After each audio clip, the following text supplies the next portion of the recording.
Very sad. I thought we'd do good, but we had something malfunction in the pits or we wouldn't have been back there. We was kind of playing it cool.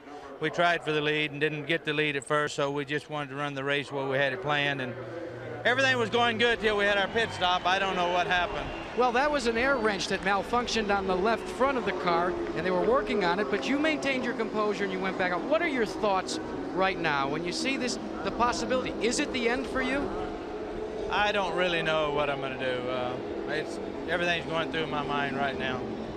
When you had a chance back in 1961 to talk to Ray Haroon, you asked him, when did you know that it was time to quit? Because he quit when he was in his mid-30s. He said it'd come to you.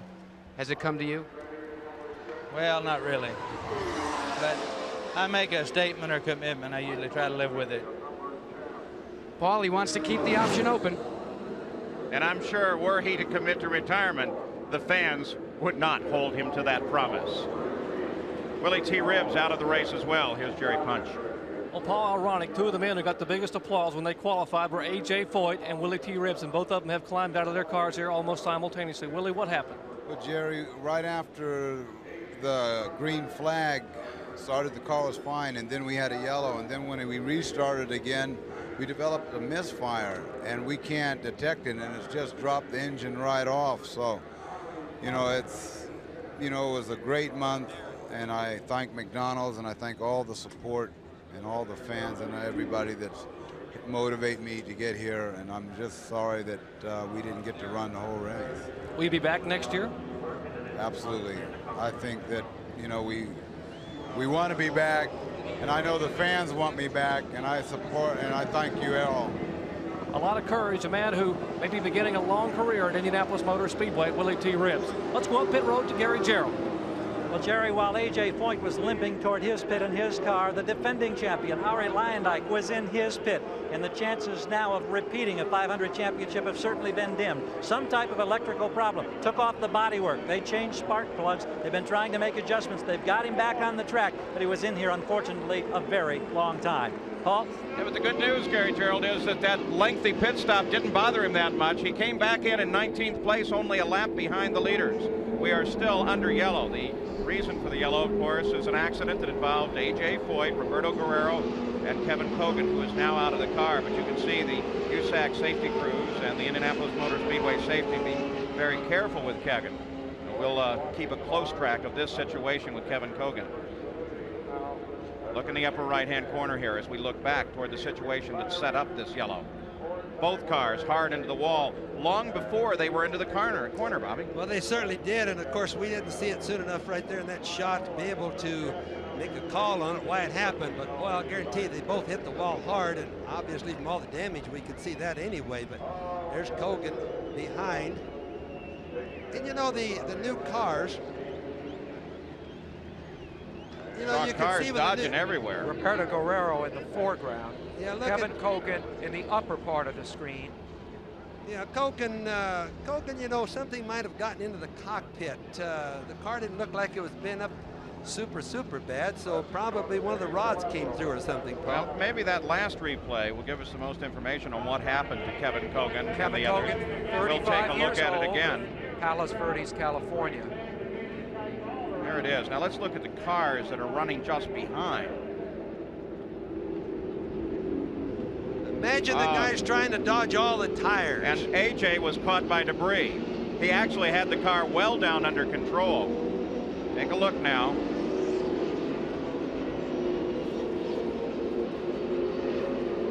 All right, now watch AJ Foyt's car. It's the black car on the inside. And Sam, a piece of debris right there. And see that debris bouncing in front of AJ's car? That debris is a tire.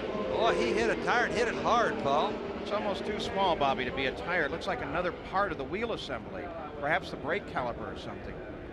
Whatever it was heavy, and it did incredible damage to the front end of AJ's car. Kevin Cogan caught the wall on both sides of the car. He is now in the ambulance and going back to the Hanna Emergency Medical Center here at the track.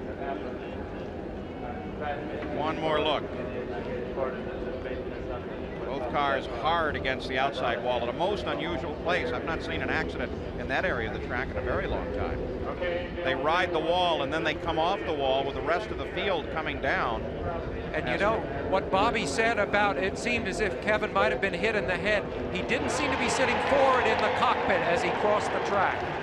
They cheer A.J. Foyt as he leaves the track. ABC Sports coverage of the 75th Indianapolis 500 will return after this message and a word from our ABC stations.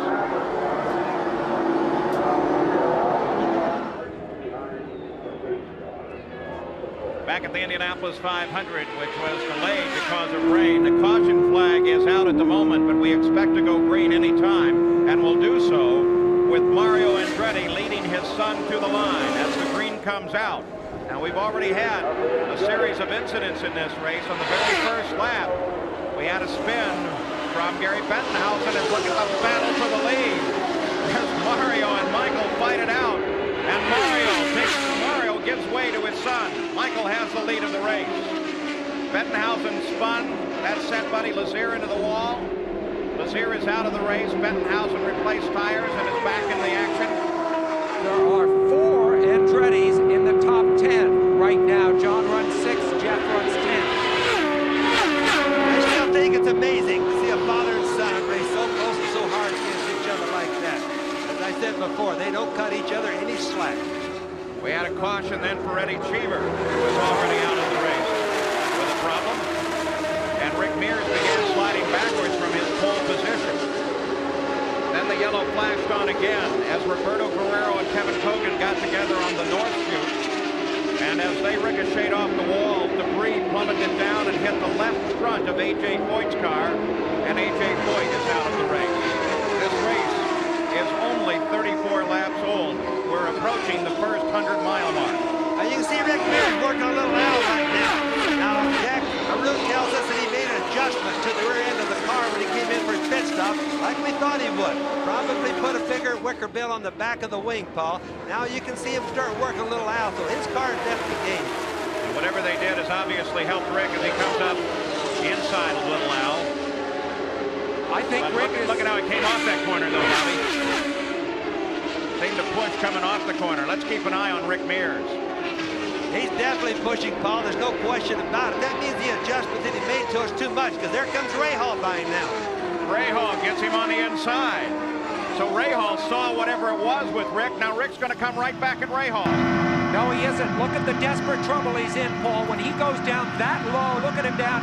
He will be almost on the grass when we get around to turn 1. That's turn 4 there. That means he's got a real bad pushing condition. That's the line you see him take with the front end just will not bite as you go through the turn. He's in a lot of trouble. He's going to lose a lot of ground in the next few laps. Look at him down onto the, almost onto the grass.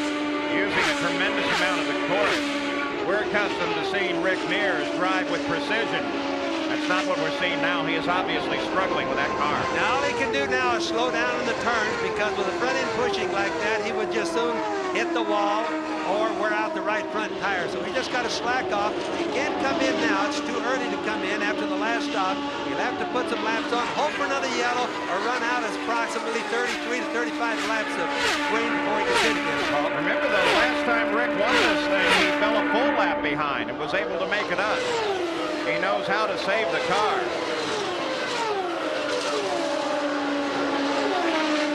Rick down inside.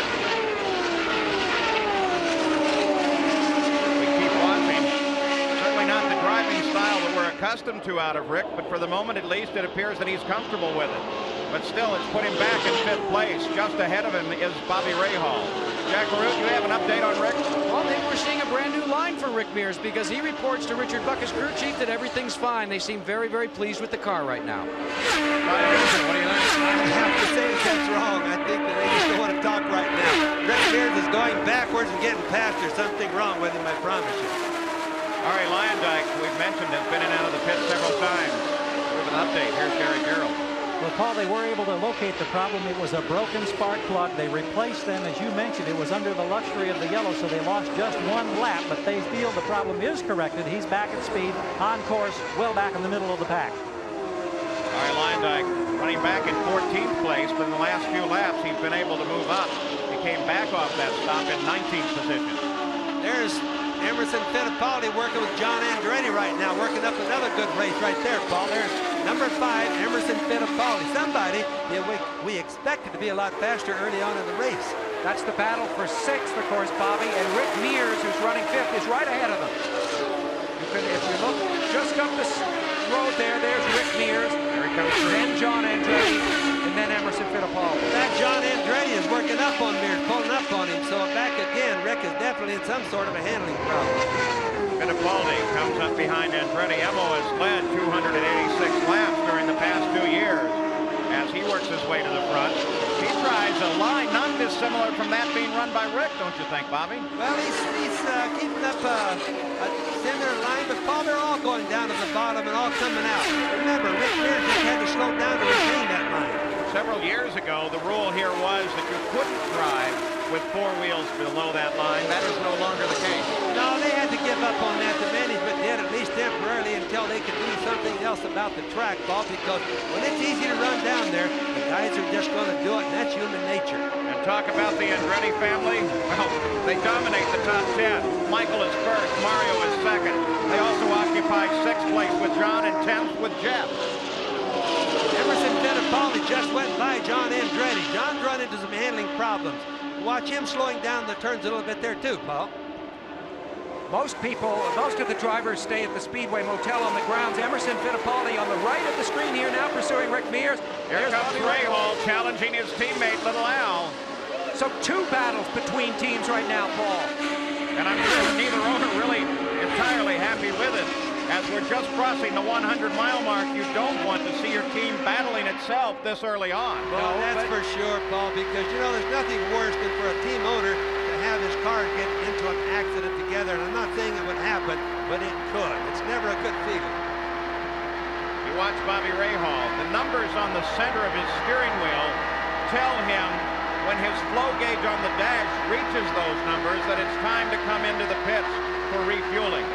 Bobby Rahal sticks his nose right up behind Little Al. Watch right in the turn itself. Bobby Rahal will not follow directly behind Little Al, because if he does, the turbulent air will cut the air off that he needs to get the grip he needs on the track. He'll run just slightly to one side of it. That's Tony Bettenhausen that they work down underneath. Well, what you can see there, it'll be a little bit contrary to what Sam said, it's that how important that the drafting, the slipstreaming is here. Watch Rahal right there, and he has to use the slipstream. Little Al was using the car ahead to try to keep Rahal from passing because he needed that slipstream to stay ahead. With everything around here like a flywheel, you lose the momentum, the guy behind does it, he just doesn't have an advantage on you. 43 laps into the record book. Michael Andretti leads. His father Mario runs in 2nd place. Al Unser Jr. is 3rd. In 4th place is Bobby Rahal. There comes Rick Mears by in 5th. In 6th place, it's Emerson Fittipaldi. The Indianapolis 500 now begins to settle down just a bit. The 75th running. Chaotic at first. The yellow flag right on the very first lap. So out in front, it's the Andretti family, as that seems to have become the story, at least for the moment. The run continues, though. There's still over 400 miles to go.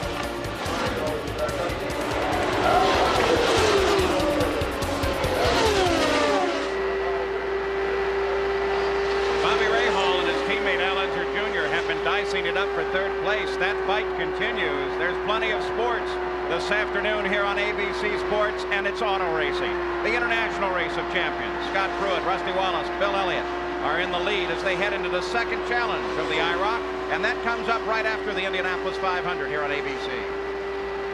Threading through traffic now. There is Rahal fighting with Little Al, and Rahal brings it down low, trying to take advantage of that car that may in fact block his teammate, and that is Jeff Andretti just ahead of him. Boy, that's racing in the short chute, Paul. That's kind of rare, especially for 2 cars and running as fast as these 2 are. But what happened was Rahal was able to draft a little bit, get a run of Little Al. Little Al got caught up in traffic. Now, that's the easiest way that there is to pass here at the Speedway, in the way that the guys always look for the most. In the meantime, Michael Andretti stretched his lead to over 7.5 seconds over his father. You're on board with Bobby Rahal as he comes alongside of Jeff Andretti. Waves thank you for the recognition that he was there and giving him a clean shot.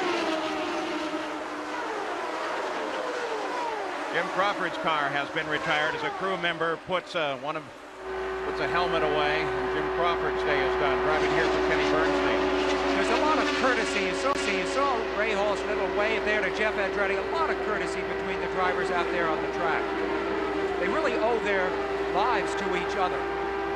Another great story here. Scott Brayton has a strong run going. He's managed to move up into 7th place. Now let's get an update from the Emergency Medical Center. Here's Jerry Punch.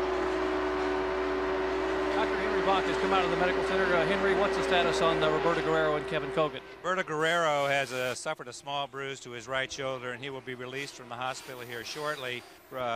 Kevin Cogan is complaining of some right arm pain and some right leg pain. However, he remains awake and alert. That is very good news. Kevin Cogan makes a trip to the hospital, but that's a much better report than we may have expected considering the length of time it took to get him out of the car. Here comes Bobby Rahal alongside of Emerson Fittipaldi. Rahal runs a high line here. Fittipaldi keeps down low and then dials off the low side of the corner. So Fittipaldi is able to keep Rahal back in an ongoing fight for 4th place. There's a deal where Fittipaldi had about 4 cars making a draft for him. Boy, he was just like a vacuum cleaner. It just sucked him right on by it. Rahal, of course, got caught in the traffic, slowed down. That was it for him. As Sports Illustrated Sam Moses once wrote, Rahal is the Indy driver who just doesn't look like one. He's bald and he wears glasses, he bites his nails, he used to chain smoke, managed to give that up. You see him there on the right of the screen with the aid of a hypnotist. He's a 38-year-old who really could be 50, except for the way he performs in a racing car. I tell you what, he's been in a lot better shape more recently, though. He has stopped smoking. He really seems to have settled his life, gaining confidence from his 2 championships and his Indy win in 1986. Now, as we mentioned earlier, he cycles every day. Fittipaldi comes past Jeff Brabham in the second of the True Sports entries. And approaches Tony Bentonhausen and comes down inside. Rahal takes the low line as well and continues his pursuit. But Fittipaldi turns off into the pits. So Mario Andretti just ahead of Fittipaldi too. There's Mario heading for the pits. We're on lap 53. And Mario, with what appears to be a routine stop, but it will take him out of 2nd place. Fittipaldi. Penske crew working on that car. Who will come out first? The pit crews battle one another now. Mario has a little trouble re-engaging the clutch as he comes out. Fittipaldi is still in the pits. Oh, it's hard to get these cars going. People probably wonder sometimes why, but they only make about 135, 150 horsepower till the turbocharger's high. Let's go to Jack Arute in the pits. We've had a problem with Emerson Fittipaldi's problem on the pit road was the left front tire. When they exchanged it, they put the wheel lug back on. The pneumatic wrench failed. They couldn't get it to tighten it properly. It cost them valuable time on pit road, and that accounted for Michael Andretti being able to make up valuable time on pit road. So Mario Andretti in and out. Michael Andretti just made his stop as well. So under the green flag, on the 53rd lap, the leaders all took a look at the pits, and now the Gallus-Craco organization is waiting for the arrival of Al Unser Jr. and Bobby Rahal. Now, Paul, the reason a lot of them are making the stops maybe a little bit earlier since the last time they had fuel would simply be because they haven't had a chance to check their mileage under the green yet. That's little Al stopping. Bobby Rahal comes past the stop as well. All 4 tires, everybody's coming in now. Remember, they haven't had a lot of laps under the green, and that's the only way that they can check their fuel mileage. After this stop, they'll be able to run a little bit longer. Let's go to Jack. Well, Rick Mears, now in order to make this stop, they're trying to correct a tough condition, a handling condition where the car was pushing. They said they were going to add a little bit of wind. They drop all 4 tires and he is off and away. But remember, gentlemen, they went through 43 sets of tires to come up with 10 good sets for this race. Also, if you're looking and saying, wow, they look like they're way down the track, much closer to the pit exit than in past years, you're absolutely right.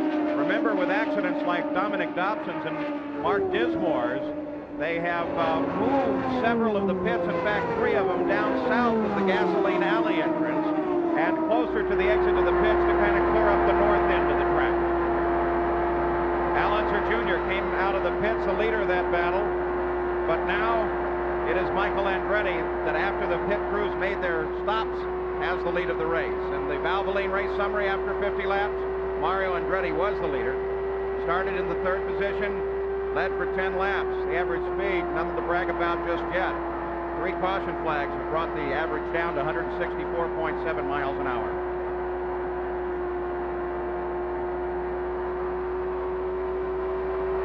Bobby Rahal has been involved in a rather constant fight with his teammate Al Unser Jr. And under green, here is the leader of the race. Remember, for the race to be official, it must run half distance plus 1 lap. That's 101 laps, and the clouds continue to be incredibly thick up there. The drivers cannot be oblivious to that. They have a good view of the weather rolling in from the south of the track as they head down the main straight. Well, Michael Andretti is out in front. We mentioned all the varied stories of this race, and among them have been the story of the tires. Remember, last year tires blistered. There was even some concern this week, Bobby Unser. But it doesn't seem that, given the cool conditions, that's going to be a problem. Paul, I checked all these tire stories out yesterday. There is no right front tire problems on the wearing out. We heard some rumors that there might be, but there isn't. And especially with the track as cold as it is today, with no sun beating down on the surface, the tires are literally going to be heaven for all the guys today, believe me. Michael Andretti, for example, is generally so far 56, 57 laps into that race. He's been about the best handling and the fastest car on the track. Let's go down to the pits now. Here's Gary Gerald. And Paul, Jim Crawford is on the wall on the wrong side of the racetrack. Was it electrics or what happened, Jim? Well, we're not for sure yet. We'll take it back and have a look. It lost the cylinder for some reason. So that was us out. So much hope, but so many questions about the reliability of the Buick, and you did a tremendous amount of testing. Yeah, what can you say? A race is a race. Things happen. It's a shame for the Quaker State people. Are all out there cheering me on. Well, at least he didn't go to the hospital this year. Let's go to Dr. Jerry Punch. Well, that's where Roberto Guerrero just walked out of. Roberto, it's good news that you're okay. What happened up there? We were racing together. In fact, we were side by side for a whole lap before that, and you know, I left exactly the same room that I had left in all the other corners. All of a sudden, I felt a little bump in the back, and that was it. I don't know if maybe his car just understeered a little bit into me or something. It was just one of those things. We were racing really well. You got the Alpha ride here. What's in the future for Roberto Guerrero? Well, at the moment, you know, Pat Patrick has promised me that he's going to try and do Michigan and another race, maybe Laguna Seca. So that's really the only hope I have at the moment. I don't really have anything for sure. Roberto Guerrero fortunate to walk away from this one. Paul? Defending champion Arie Luyendyk into the pits, making his stop in and out in just under 17 seconds. Leader of the race is still Michael Andretti. And a good fight beginning to develop now between the 18 car of Bobby Rahal and the 5 car of Emerson Fittipaldi. That's Jeff Andretti just ahead of Bobby Rahal. Jeff Andretti, Paul, has really been looking good for a new driver, for a guy that hasn't got an awful lot of experience. He's been doing a tremendous job. Rahal fighting with Gary Bettenhausen, trying to catch both Gary and Jeff Andretti, and lined up just behind him the Penske organization in the person of Emerson Fittipaldi, right behind him, and then Rick. Emerson Fittipaldi arrived this morning on a motor scooter from an Indianapolis suburb where he rents a house. Boy, look at this. There's Bettenhausen leading Rahal. Rahal slides to the inside. Rahal tries to get Bettenhausen, can't get it. Jeff Andretti stays in the fight. Nobody's given up on this one. Watch this battle now, because Bettenhausen, of course, has the Buick engine, which is supposed to be so powerful, and Rahal has the Chevrolet. Bettenhausen wants to race him. He can turn the boost up and be very fast on the straightaway, keep Rahal at bay, but he can't run the whole race that way and run out of fuel. Well, Sam, he won't turn the boost up, believe me, but what he will do is to know that the Buick probably has 100 more horsepower than that Chevrolet. Unless the Chevy gets a good run at him down that straightaway, he can't pass the Buick. Bobby, Gary told me yesterday that he would make boost adjustments somewhere between 52 and 55 inches. In heavy traffic, he would go to his engine a little more like a jockey, kind of whipping his horse a little bit. Rick Mears challenging his teammate Emerson Fittipaldi, an ongoing fight for 5th place. Bobby, the 2 different engines, the Buick, the Chevrolet, they make horsepower in different ways and have widely different ranges in terms of RPM. They certainly do, Paul, because one has an awful lot of power at low RPM, or say at 9,200, and the other one goes up to 12,400, Chevrolet. So two entirely different engines battling here in Indianapolis. 62 laps to the 200 complete. Michael Andretti is still out in front.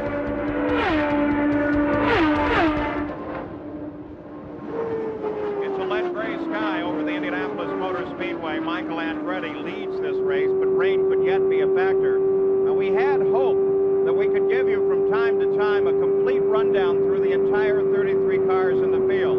We do that with the assistance of the computers that generate the scoring of the race over in the United States Auto Club timing and scoring section. The report is that the primary computer let go very early on in the race, and so as a result we can't give you that rundown now. We'll try and help you with it as best we can. Ongoing battle for 6th place. Emerson Fittipaldi, Rick Mears, John Andretti. Well, as I looked at the speed on Michael Andretti a little while ago, 215 miles an hour. That's slow for the people that don't understand. The track means that the track is very slippery. They should have been running about 218 to 220 right now. I'm sure it'll clean off a little bit later. Yes, because Bobby, as we saw Michael driving from the onboard camera, his car, wouldn't you judge, seems to be handling very well? Yes, it is, Dan. Michael Andretti, by the way, is just behind this. He's about 4 seconds back from lapping those Penske cars. Let's get an update from Jack Arute. Well, it seems as everyone is having a great deal of difficulty getting the handle, as they say, on this racetrack. They keep chasing it. In 1 minute, it tends to be a little loose. Then the car tends to push. Both of the Craco Gallus team cars are now reporting that they've got a slight push after they made the last series of pit stops. They just haven't been able to find the right combination yet. So they still struggle to find the track as Michael Andretti comes up behind Harry Lyondike, who was running in 9th place and gets past him. Michael was 4th at Indy 3 years ago. He's broken down in the last 2 years, but both times he was contesting the lead, and he knows how to win 500 milers, as his 2 victories in the Michigan 500 attest. Oh, you can just see how slippery it is. Michael up turn 4 as we watched, he went clear down to the yellow line. Very seldom we see the cars that low. Michael Andretti, of course, with now a long history at the Indianapolis 500. He leads this race. We asked him, are you still as intense in your approach to racing as ever? I think the intensity's always been there, and I think it's the same. You know, the only difference is the experience. You know, I feel a lot more comfortable now than I did, you know, back when I started. You know, I was very fortunate my first year here in '84, where I had a really good car and I felt confident the whole month. But reality struck the following year in '85 when the car wasn't right, and it was a very long month.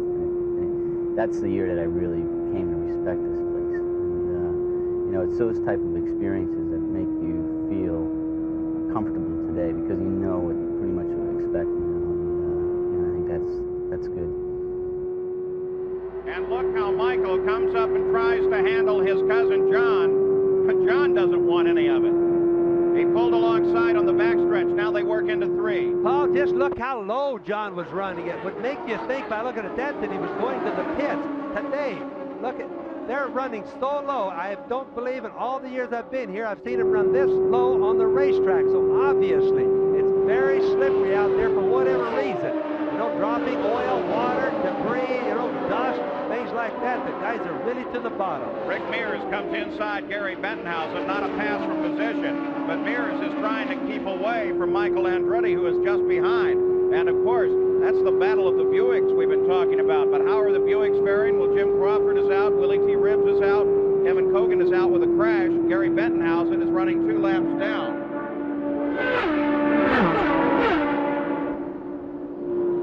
You can see that everybody is running very, very tight here at the Speedway. The speed differences have been a concern because the 2 different engines, the production-based Buick and the Chevrolet racing engine, tends to make horsepower in a different way, as Bobby told you, and that means that there's a slight difference in the speeds. You know, the big advantage to that, Paul, is that more RPM, the better, because it's the RPM produces horsepower to the rear wheels. A lot more than like lower RPM would be to the rear wheels. It's just a simple thing of multiplication. 73 laps of the 200 are now complete. Michael Andretti is out in front of the Indianapolis 500, which started a little bit late. We were delayed here on the start because of a rain shower that passed early in the morning. In fact, it was raining quite steadily very early in the morning. Then on the very first lap, Gary Bettenhausen lost control. He spun. Buddy Lazier spun as well. Buddy's car was too heavily damaged to continue. Gary Bettenhausen is in the fight, but he's 2 laps behind the leader. Then Eddie Cheever fell out of the race, and that brought out the second caution of the day. And then Roberto Guerrero and Kevin Kogan got together. Heavy damage to both cars. Kevin Kogan has been taken over to Methodist Hospital of Indiana. They're going to have a look at some pain that he's complaining about in arms and legs. Roberto Guerrero is all right, but that accident also took out A.J. Foyt. Debris from the accident hitting the left front of his car, and to a giant ovation, A.J. Foyt walked back into the garage area. So the Indianapolis 500 continues. Michael Andretti is out in front. ABC Sports coverage of the 75th Indy 500 will return after this message and a word from our ABC station.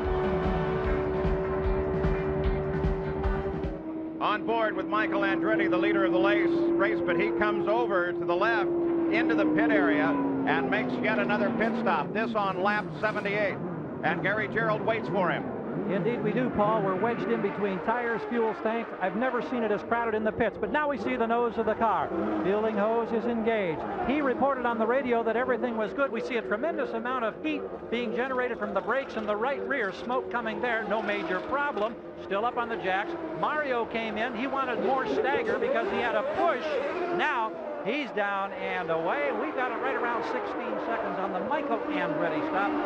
He was happy with the way the car was working prior to this stop, Paul. Right on the money. Good work for the team. The timing is right, Gary Gerould, but not fast enough to keep little Al from coming past in the first corner as Michael was coming back to speed, and now Al Unser Jr. has the lead of this race. Paul, the one thing I noticed that's really strange is they're pitting awfully early on fuel. I think we're going to have to check out their fuel mileage and see if it's as bad as it looks like it is right now.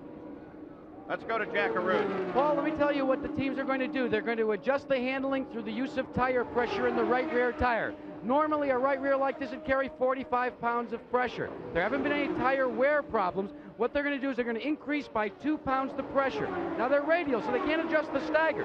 What that's going to do is change the spring rate in the right rear and free up the car. That's what Al Jr. is going to do, and Bobby Rahal in this pit stop sequence. Yeah, and they can afford to do that, Jack, I believe, because it's a relatively cool day. Last year, that was the problem. They wanted to use more pressure, and it blistered the tire. Al Unser Jr. completes the 80th lap, the 200th mile. He is the leader of the race. Bobby Rahal is second, then Fittipaldi, then Michael Andretti. Rick Mears runs in fifth. John Andretti is sixth. Scott Brayton is seventh. Eighth is Mario Andretti as they wait for Emerson Fittipaldi to pit. In ninth is Arie Luyendyk. 10th is Jeff Brabham. 11th is Gary Bettenhausen. They are now, Jeff Brabham, Bettenhausen, 2 laps behind the lead of the race. Let's go to Jerry Punch. Scheduled pit stop for Emerson Fittipaldi. Rick Reineman and the crew will change all 4 tires. The fueling will take place, and of course, Fittipaldi running his own race. Reineman said they were hoping to get the car a little bit quicker. They make no significant adjustment on the car. A little trouble now with the left rear. They finally get the tire back on. Off the Jackson, Fittipaldi is away.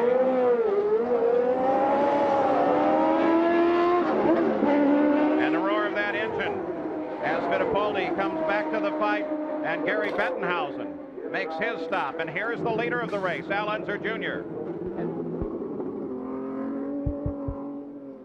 Here's Jack. Teammates come down pit road. Al Jr. comes to a stop as the Gallus-Craco teammate Bobby Rahal also comes in on pit road. Tearing away a tearaway. Now, we told you they were going to adjust tire pressures to free both cars up.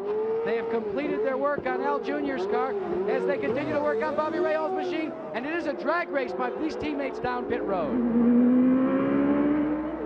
Craco Callis doing a fine job with those 2 cars. Little Al leads Rahal out of the pits, though. You know, that's kind of interesting, Paul, because they do all their pit stop practices together at Callis Motor Company right in Albuquerque, so I was kind of interested to see who was going to get out first. I think we're starting to see some rain on the lens of our onboard camera on Rahal's car.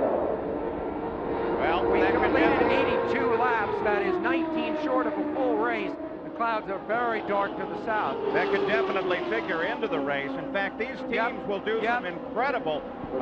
Terrell Pomeroth has a fire in the engine compartment. He's not in danger, but he wanted to get it stopped as quick as he could. Now they're trying to get his helmet, which is snapped on a little tether to the side of the car to help keep his head upright. He's one of the biggest drivers too in the race. It's hard to get him in and out of a cockpit. And we go yellow with this situation as there's Terrell is out and free of the race car.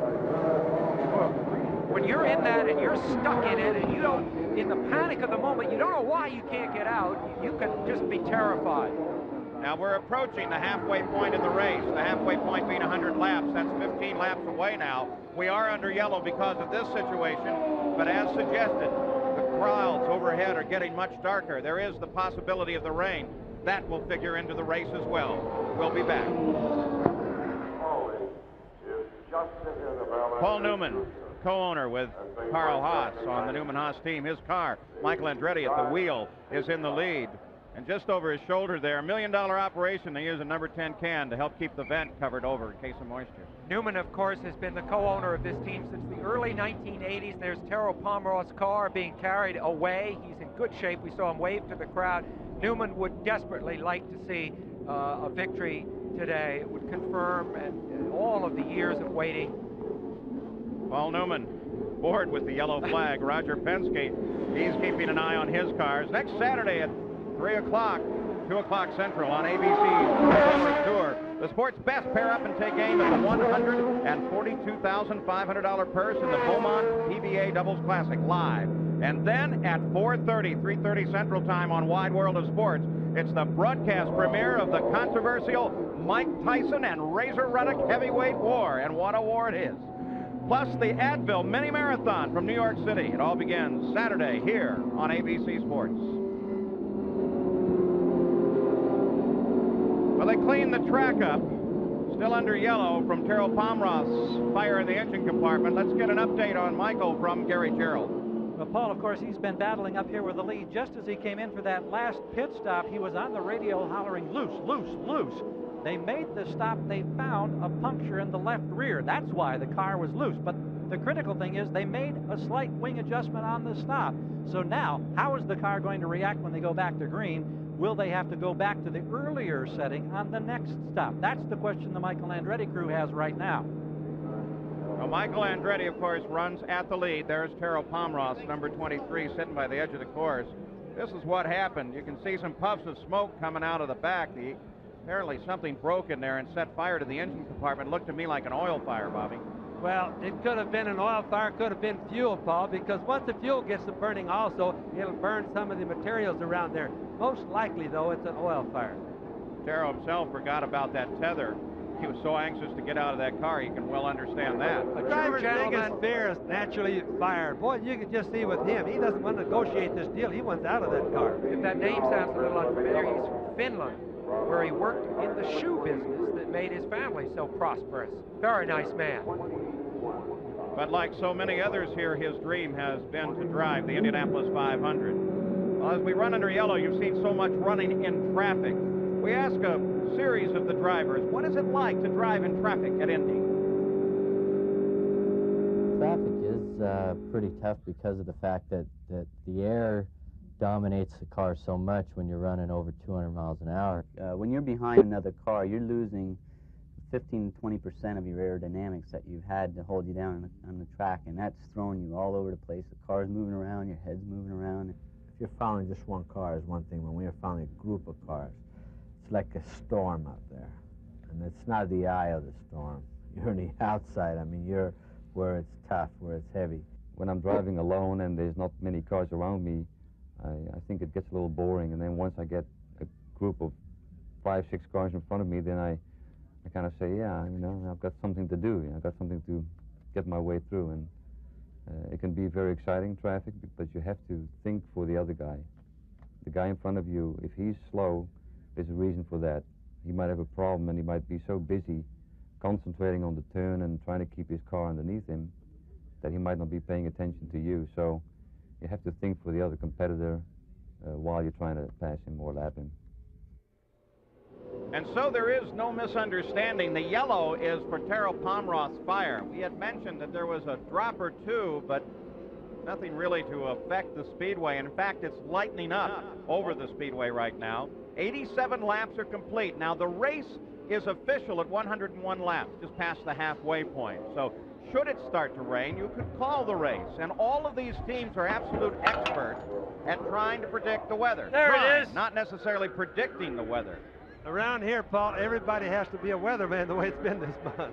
Matter of fact, I remember one time, and maybe he's done it today, Pat Patrick sent his airplane up to try and find where the leading edge of some of the storms are. Now, you can't do that because we're not talking storms. We're talking a general overcast, and there could be water in any of those. So the weatherman is definitely part of the Indy 500. As the green flag is ready to face the field, they come off of the fourth turn. Michael Andretti leads them down. Emerson Fittipaldi is in second place. In third place is Al Unser Jr. In fourth place, coming back to the line, Bobby Rahal. And then Mario Andretti. Now, by now, Paul, most of the guys have adjusted their cars. Once, twice, sometimes 3 times, some of them. They should be having their handling down a bit pat. Now we'll see if they change the groove where they run the track just a little bit or not. That will tell us how slippery the racetrack is. Get an idea here how the changes to Michael's car have affected his handling that should improve. Last year, Al Unser Jr., you see him on the left of your screen in the blue and white car, seriously considered Formula One, as Michael Andretti has. But he reached a crunch point late last July when car owner Rick Gallis pressured him to sign a 3-year contract. He did sign that contract, went out and won that race that day, and began a string of 4 victories, which carried him to the IndyCar Championship. Bobby Rahal closes up behind his teammate and begins a battle for third place. That'd be the time to see on their pit adjustment. Both of them changed the cars when they came in. Let's see how they end up on the track this time. The last time, you'd have to say they were about even, Paul. Michael pulls away just a little bit. He's able to put a 2.5 lead over the second place car of Emerson Fittipaldi. Little Al in his 9th Indy. You get the feeling he's past due. I remember his first race back in the early 1980s. He was so excited, he'd often take his car out to practice and not even bother fastening the seatbelt. The most laps that Michael Andretti has led in any one Indy 500 was 45 back in 1986. Today, he has already led 55 laps in this race. 91 laps are complete. The Andretti jinx is really part of the speedway. Will it strike here today? Both Andretti's running well, as are both Team Gallis cars, who you see here on the screen. So 2 teams of the 3 really heavyweight teams, Penske being the 3rd, are contesting the lead right now. This is the fight at the moment. We're keeping track of the leader, but the battle is between these 2 cars. As I watch Bobby Rahal, Paul, I can just see that he's really working little Al over in the way that he's trying to figure out what he's doing or where he has a weakness. Like going in there now to keep him running his front wings. Gary Bettenhausen slows down, Bobby. Gary Bettenhausen, the story at the start, one of the Buicks, the fastest man in the field. Let's listen to that engine, if it's there at all. Well, that's sad, Paul. I think we've all kind of root for the underdog in a lot of ways, and of course that's another Buick engine going out of the race, and we don't know that it's a Buick engine fault right now, but we don't see any other problems with the car. We just assume that that may be it. Gary Bettenhausen was running in 11th place, 2 laps behind the lead of the race. His crew waits for him. That's how they mark, so he knows exactly where to pull in. Usually he's in here much faster than he is now. The Bettenhausen dream, it looks as if we'll have to go another year unfulfilled. Let's go to Gary Gerald. Well, the first thing they do now is they clean the radiator intakes in the front. They're unsnapping the bodywork, and that's the ominous sign. They're going to have to go down underneath, so it's going to be a long stop. Bettenhausen has raised the visor. That's all he can do. Just wait and see if the crew can identify the problem. As soon as we have word, we'll let you know. You can tell it's a little bit more serious than just maybe a possible electrical problem, because nobody's hurrying as much as they normally would. That's kind of a telltale right there. The tough Bettenhausen luck. His brother, by the way, Tony, is in 18th place, so he at the moment at least is not a factor. The fight continues between Little Al and Bobby Rahal for 3rd. I started to say a little while ago that Rahal's working Little Al over pretty hard. Every time Little Al looks in his mirror, he sees that blue and yellow car back there. He knows it's his teammate. He also realizes that their chassis setups are virtually the same. It's just a question of how do they adjust the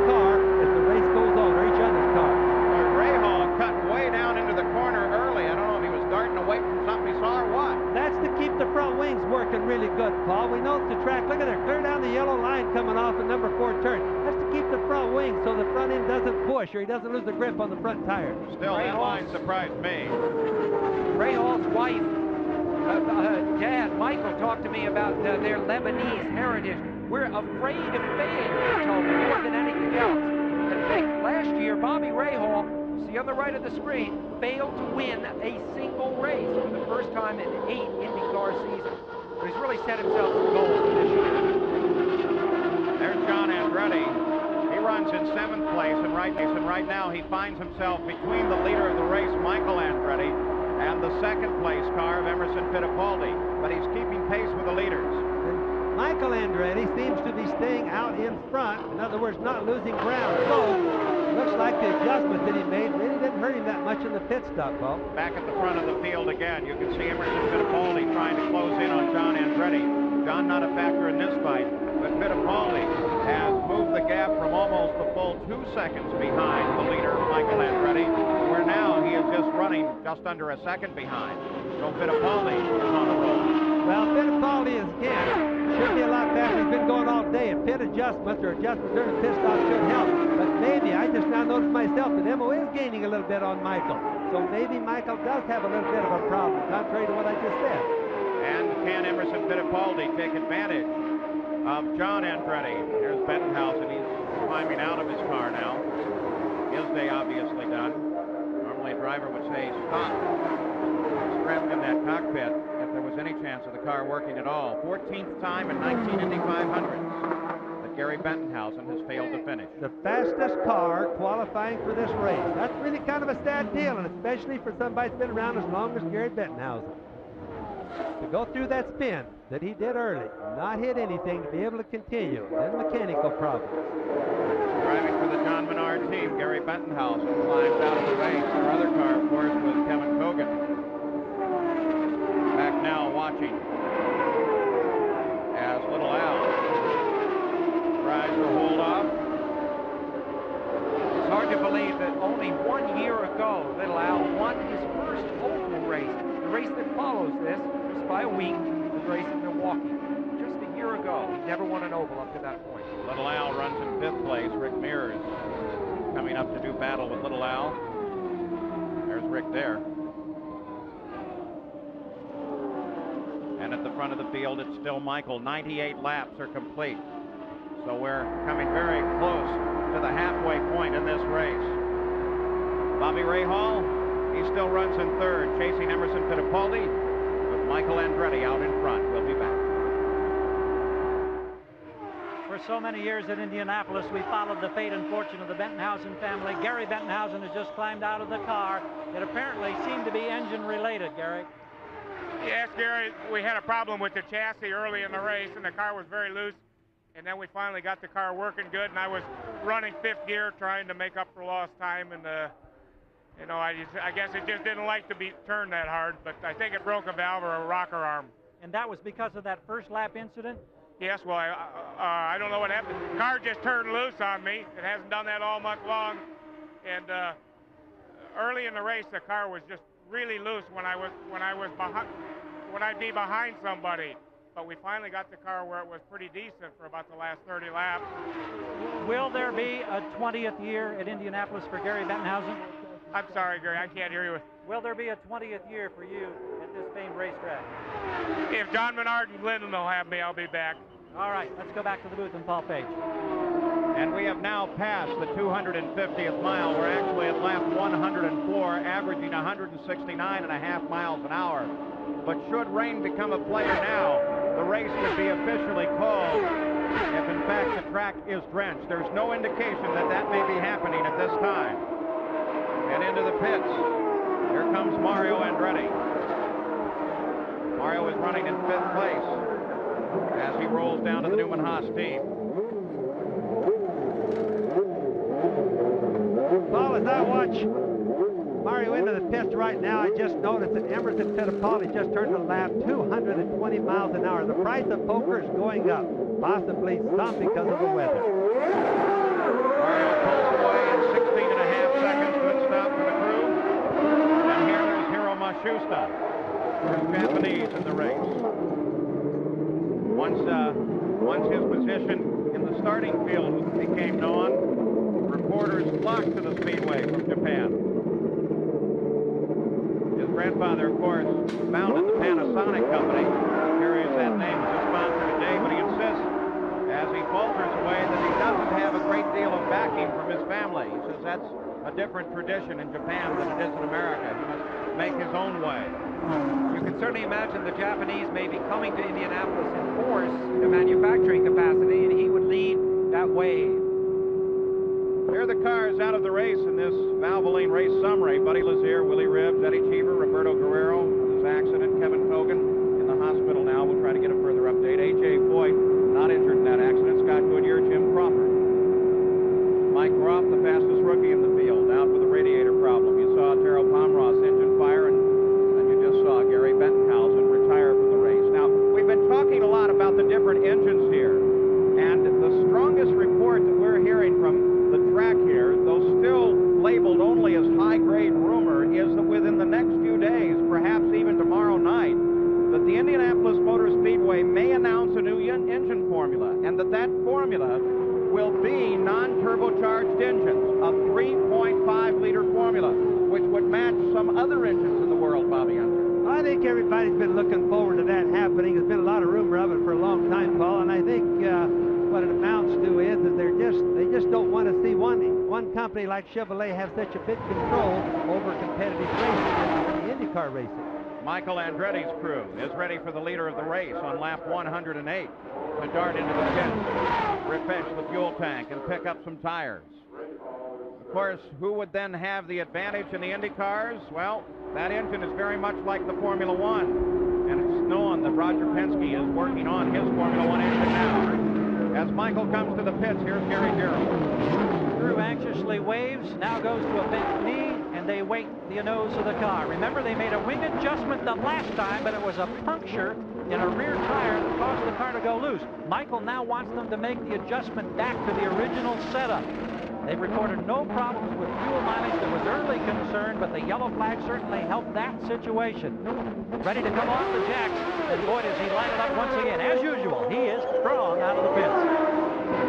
Michael Andretti, what may be his last year for some time at the Indianapolis 500 if he takes his Formula One ride. The very quick stop in and out on the 108th lap.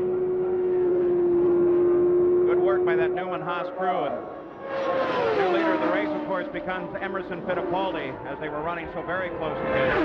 In second place now is Bobby Rahal, then Rick Mears, then Al Unser Jr. Emerson's wife, Teresa, is pregnant with a boy due in late June. Fittipaldi was the first man to earn $1 million for winning the 500. He did that 2 years ago. Ari Lyndike duplicated the feat last year. How much money will they hand the eventual winner of this race? Fifth time in 8 races that Fittipaldi has led the Indy 500, the two-time world driving champion. You keep saying time when you talk about Emerson.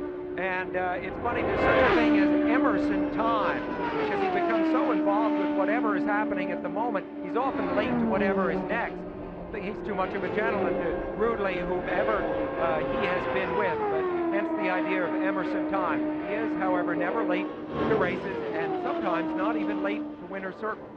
The Penske crew waits for Emerson Fittipaldi. We mentioned bringing the car down under the line in the corners. Well, Mario Andretti, the officials say, has been doing it too much and using it to pass, and they have penalized Mario 1 lap as Fittipaldi heads for the pits.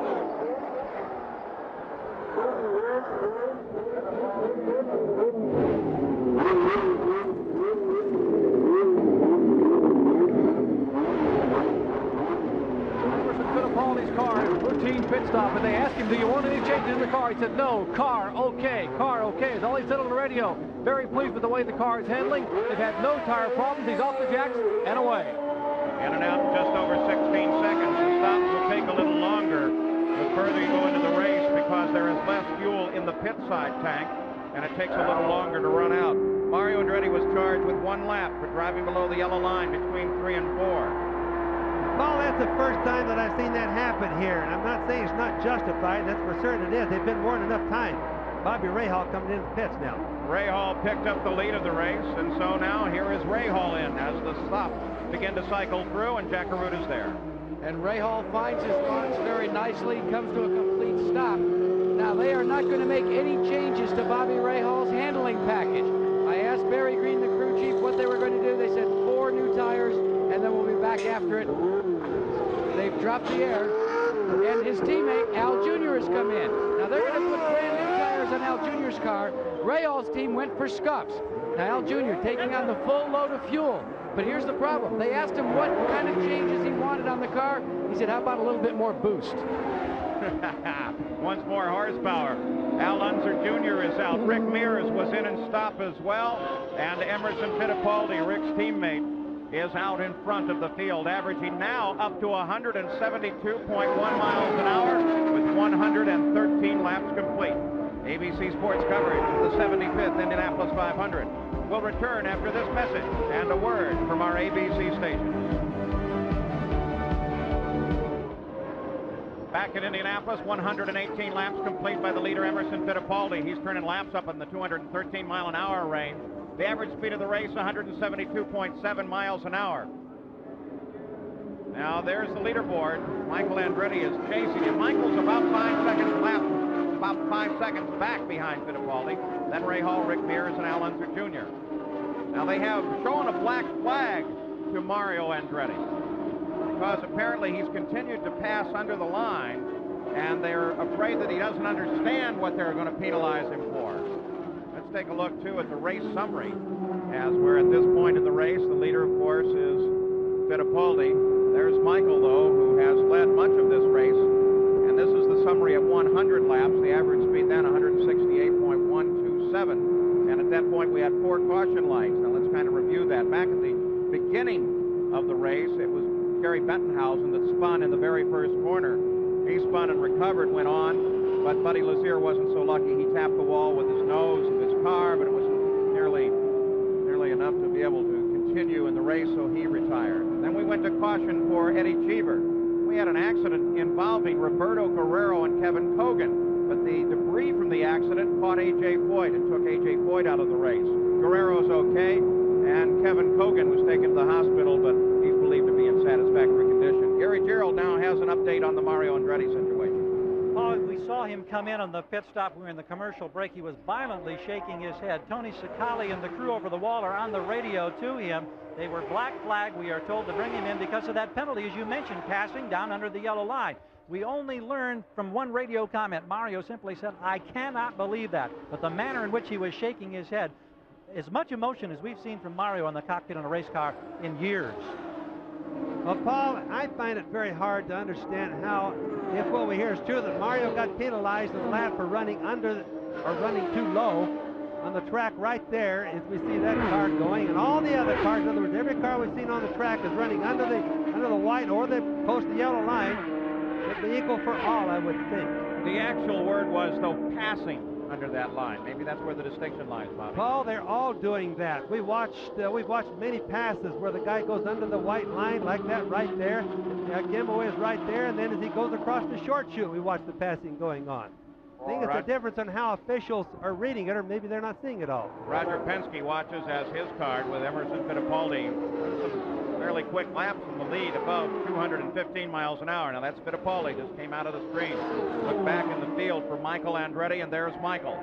Well, Michael comes across the line about 8 seconds behind the leader of the race. So for the moment, the battle is not joined at the front. The main thing, of course, is for Mario to try to contain his anger. He's got to be very angry about what has happened, but he cannot let that affect his driving. It's just too dangerous. So at the front of the field, it is Emerson Fittipaldi, averaging 173.8 miles an hour to this point, as we take you down through the top 10. 121 laps complete.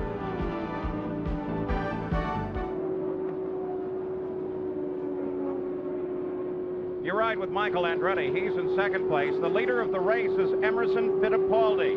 Fittipaldi has been running just above 215.5 miles an hour.